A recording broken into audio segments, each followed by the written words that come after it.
dia de decisão e o nosso Memória Sem Limites chegou. Acesa os refletores do Maracanã, 43 minutos e 50 é o finalzinho do jogo. De quem vai ser a festa? Qual será o campeão? Com 2-1 para o Flamengo, a festa é do Vasco. Um gol do Mengão agora e a festa será do Mengão, galera. Preparado o Pet para a cobrança de falta, a barreira vai cair. O árbitro Léo Carlos não autoriza e já estou plugado aqui com o nosso amigo rubro-negro de corpo e de alma, Eduardo Carvalho, para a gente falar desse dia clássico na memória de todos os rubro-negros.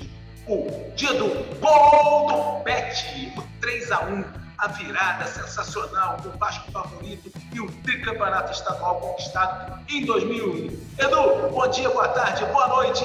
Foi bom? Bom dia, boa tarde, boa noite. Saudações rubro-negras a todos, a você, Vicente. Se foi bom, foi ótimo, foi excelente. Continua sendo. A sua narração aí do gol, né, inspirada no José Carlos Araújo, né, o garotinho. Exatamente. Né, na época na Rádio Globo ainda, narrando pela Rádio Globo. Ficou, como diz a música do Flamengo nas arquibancadas, né, ficou marcado na história.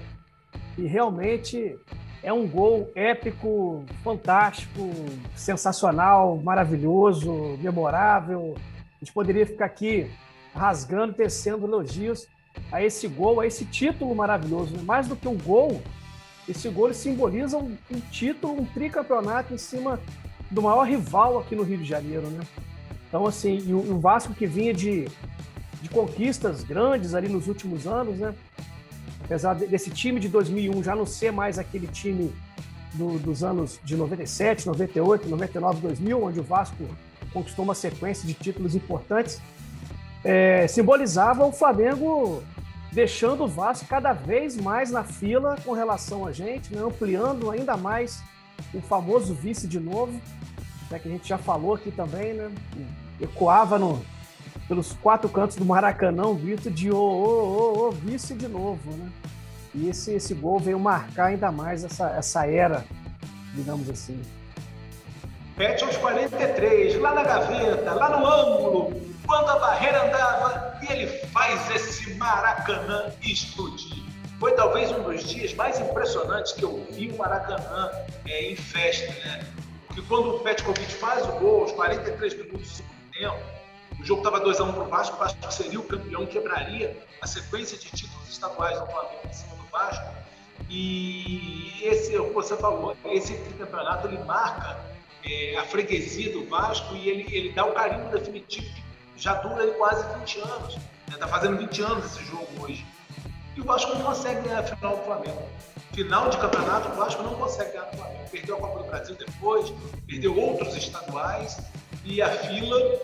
Tudo começou aí, nesse tricampeonato, né? O máximo que o Vasco conseguiu conquistar em cima da gente depois, se eu não me engano, foram turnos de campeonato estadual. Taça Rio, Taça Guanabara, nem me lembro agora direito. Título mesmo, valendo ali. O último que o Vasco conquistou foi em 1988, com aquele gol do Cocada. De lá para cá, o Vasco não conseguiu ganhar mais nada de título em cima da gente. Né? E de lá para cá, esse abismo ele só vem aumentando cada vez mais. A freguesia ela vai ficando cada vez mais extensa, a ponto do rival comemorar empate com a gente de 4-4 no Campeonato Brasileiro, como se fosse título. É a taça 4-4, a taça empate, né? Isso, exatamente. E esse jogo foi sensacional, cara. Na verdade, né, a gente já tinha feito o pré-jogo desse jogo, né, no Memória de semana passada, quando a gente fez o 2-1 do Vasco em cima da gente de virada no primeiro jogo da final. E foi um jogaço, o Flamengo não merecia aquela derrota. E esse jogo do 3-1, o Flamengo entrou com a mesma postura, né, cara? O Flamengo procurando agredir o Vasco, agredir no bom sentido, né, de atacar o Vasco. E o Vasco praticando muito antijogo e jogando pelo contra-ataque. Teve um número que me chamou muito a atenção nessa partida, e foi o número de faltas. O Vasco fez 39 faltas, enquanto o Flamengo fez 22. A 39ª falta do Vasco é o gol do Pet. Ele foi castigado pelo antijogo, né? Exatamente. E assim, a gente falou do primeiro jogo semana passada, 2-1 para o Vasco. O Vasco tinha vantagem de empate, ou seja, poderia perder o jogo de volta por um gol de diferença. O Flamengo teria que ganhar por 2 gols. O Flamengo começa avassalador. Primeiro tempo, 1-0, depois 2-0, e aí então, o Vasco empatou. O Vasco empatou 1-1 com o Juninho. Empatou no final do primeiro tempo. O Flamengo fez o primeiro gol com 23 minutos do primeiro tempo. O Vasco empata aos 40, com o gol do Juninho Paulista. Aí no segundo tempo, logo aos 8, o Flamengo faz 2-1 e aos 43 o Pet faz o terceiro, 3-1. É isso aí. É o gol do Edilson, o segundo gol, não é aquele de cabeça? O Edilson faz 2 gols. O gol de pênalti. Aos 23 minutos, o Flamengo está atacando e o Cássio entra pela lateral esquerda, invade a área e o zagueiro do Vasco entra de maneira infantil, faz um pênalti no Cássio, pênalti que foi pênalti realmente. O Edilson, que disputava a artilharia do Campeonato Carioca na época com o Romário tinha 13 gols, o Edilson tinha 14. Eles estavam disputando pau a pau a artilharia do campeonato. E o Edilson vai, bate, faz o 15º gol dele e bota o Flamengo na frente com 1-0.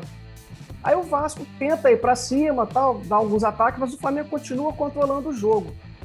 O Júlio César, no primeiro tempo, ele faz 2 defesas, uma delas muito importante, que foi contra uma bola que o Viola entra pela direita, bate, o Júlio César tira com o pé. E depois o Vasco apertando, uma bobeira defensiva, o Viola domina a bola, rola para o lado, o Juninho chega batendo, o Júlio estava fora de posição, o Vasco empata, termina o primeiro tempo empatado 1-1.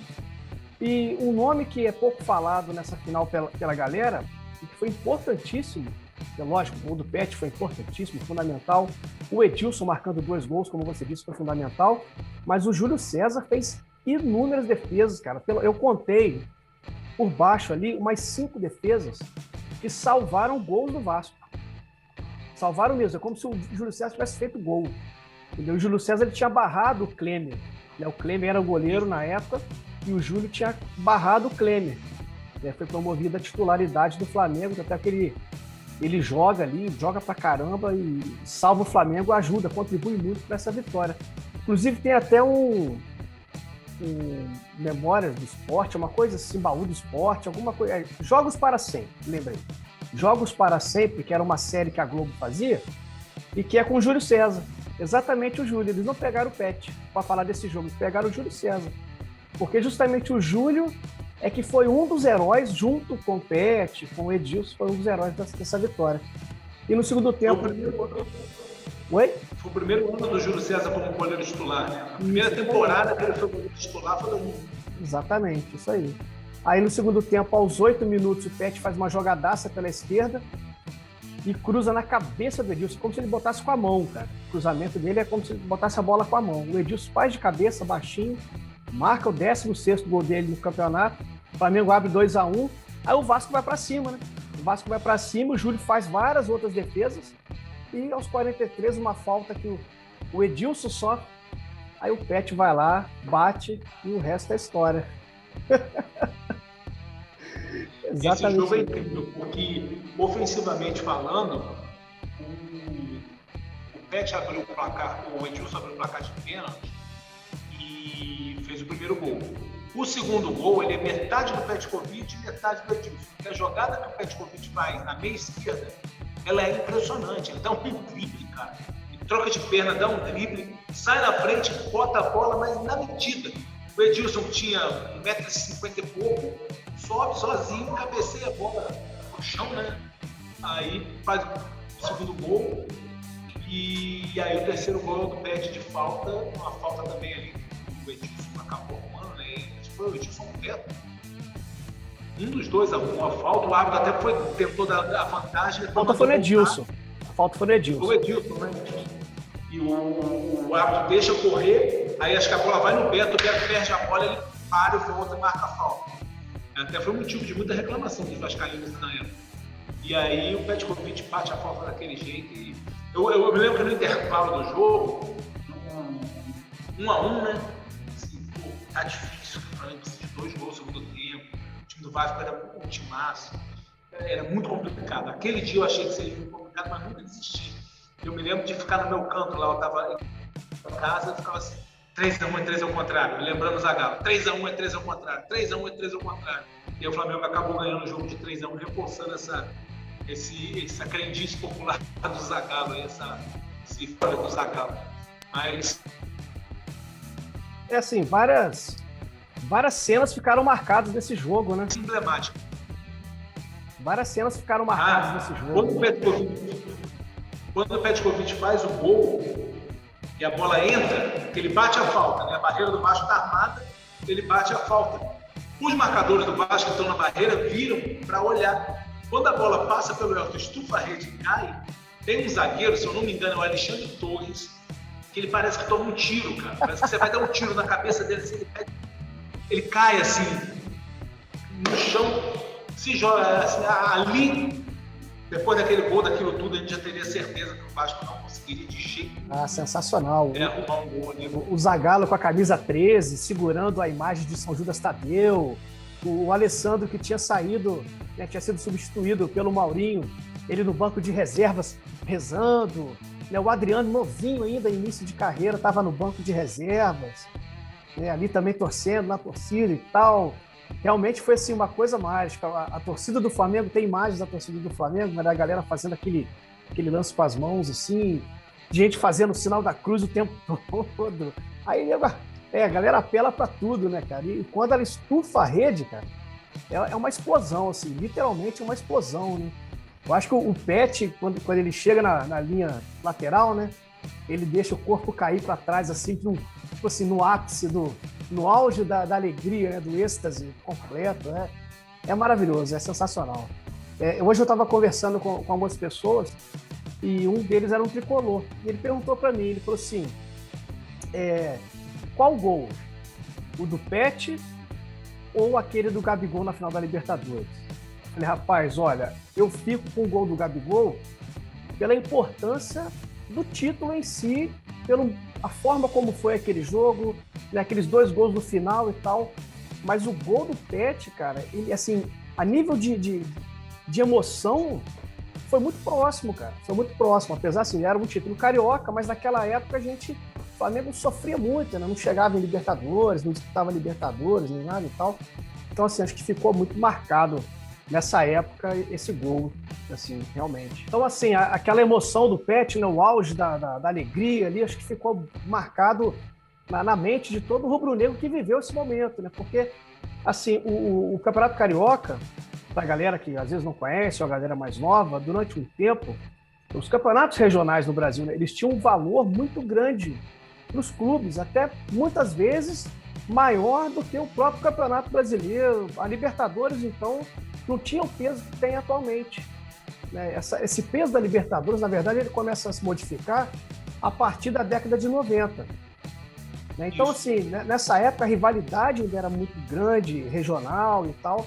Então, ganhar do rival 3 títulos seguidos, consecutivos, e da forma como foi, com esse gol maravilhoso, antológico, então, realmente, é para ficar marcado na cabeça da gente. Né? Com certeza.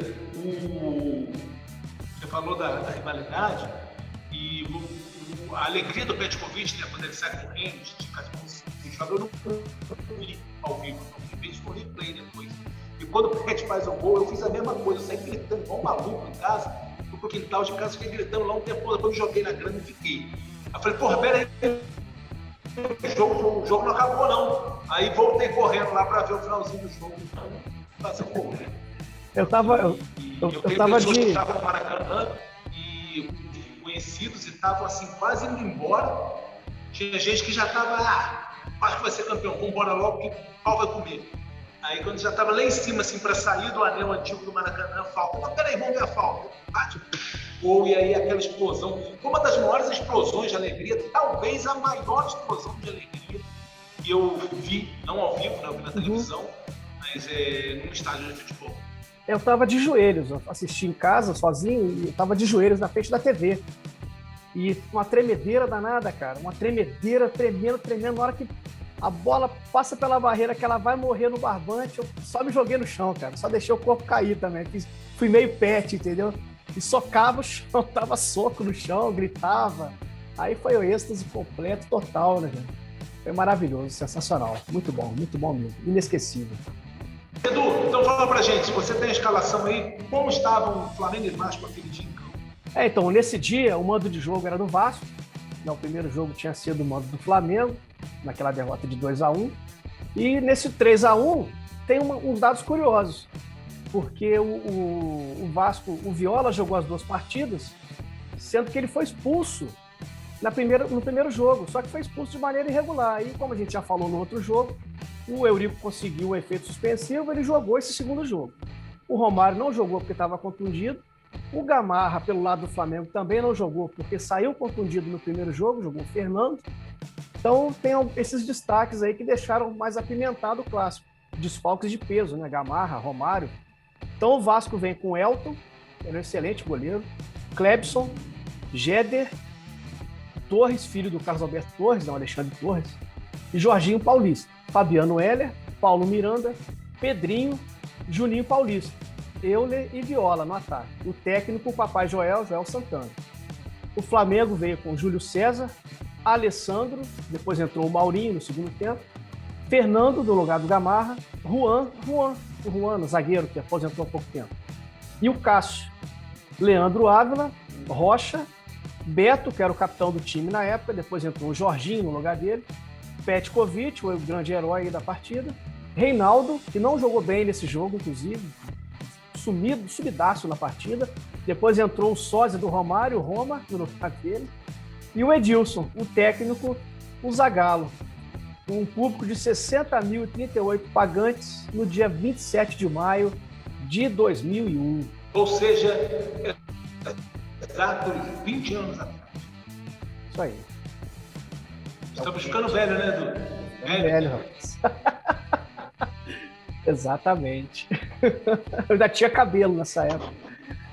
É isso aí, pessoal. Oi? Eu ainda tinha cabelo nessa época. Tinha o quê? Cabelo. Eu não tinha cabelos brancos. Também, tem isso também. 2 décadas depois, a gente está no Flamengo 3, no jogo final do estadual de 2001, o famoso jogo do gol do Pet, né? O jogo do tricampeonato. E logo na sequência, o Pet fez na final da Taça dos Campeões contra o São Paulo. Ele faz um gol igualzinho, de falta. E um pouquinho mais baixo, mas assim, muito parecido. E foi motivo de muita falação. Ele já tinha feito, se não me engano, foi no Flamengo e Vasco, o Brasileirão de 2000. Na João Avelange, ele já tinha feito um gol de falta também, muito parecido com esse gol do Tri. Então, não foi acidente, tá? O Pet treinava isso e sabia o que estava fazendo. A gente volta semana que vem para falar de mais Memória Sem Limites. Edu, valeu demais, né? Muito bom, cara. Muito bom relembrar essa partida. É emocionante. Eu confesso que eu me emociono quando eu falo desse jogo. Muito bom. Acho que todo mundo lembra. Esse jogo é muito especial. Tá aqui a camisa do Tri, na época. Foi essa camisa aqui que o Mengão foi campeão. Essa aqui é número 7, porque eu sempre gostei do número 7, por causa do Renato Gaúcho na década de 80. E na época, os números, as camisas, elas vinham com números variados para você achar na loja mesmo.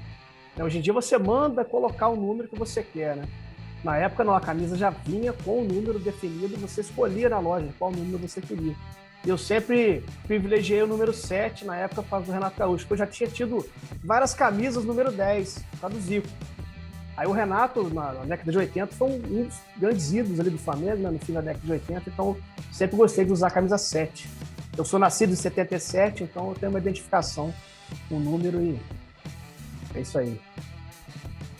É o nosso Eduardo místico do número 7. Valeu demais, galera. Saudações rubro-negras. Semana que vem a gente volta com mais uma dessas prosopopeias, dessas epopeias do Flamengo. Na nossa memória, né? Isso aí. A gente relembrar falar um pouquinho desses jogos que fazem parte da nossa formação. Valeu demais. Saudações rubro-negras. Abraço, Edu. Lembrando, se inscreva no canal, acione o sininho, deixe o seu like e aqui embaixo na descrição tem as outras redes sociais, Instagram, Facebook, Twitter. Vai lá e participe com a gente. Saudações rubro-negras a todos.